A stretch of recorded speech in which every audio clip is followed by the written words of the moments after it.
We begin in Sierra Leone, where workers at the country's Ebola Command Center in Freetown are struggling to cope with new cases. It's a difficult balance coordinating patients who test positive and those who test negative. Victoria Parkinson, an advisor from the Tony Blair Africa Governance Initiative, is supporting the government of Sierra Leone in its coordination efforts at the command center. It's a difficult situation.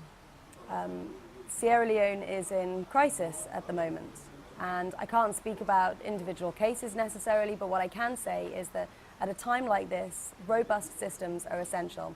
Coordinating the resources we have so they're used as efficiently as possible and as effectively as we can be is really essential, and that's what the command center is trying to achieve for the Western area.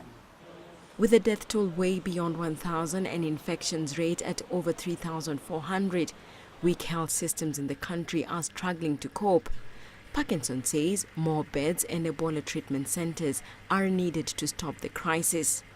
Elsewhere, the UN AIDS Division has warned that it has received only 38% of the almost $1 billion it has appealed to fight the Ebola epidemic. The World Food Programme says it had received 53% of the $180 million it had asked for, while the World Health Organization has mustered 48% of the $260 million it needs to fight the raging epidemic. Meanwhile, the United Nations Children Fund has once again raised alarm over the plight of children orphaned by the Ebola epidemic.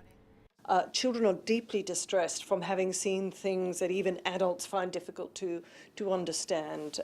People in astronaut suits looking like crop sprayers coming to take sick people away, or their parents even worse. So you have that deep psychological impact, but also, of course, children are themselves dying, but not in great numbers, fortunately. But we do see every few weeks, as the numbers of people falling ill and dying from Ebola, the numbers of orphans are rising.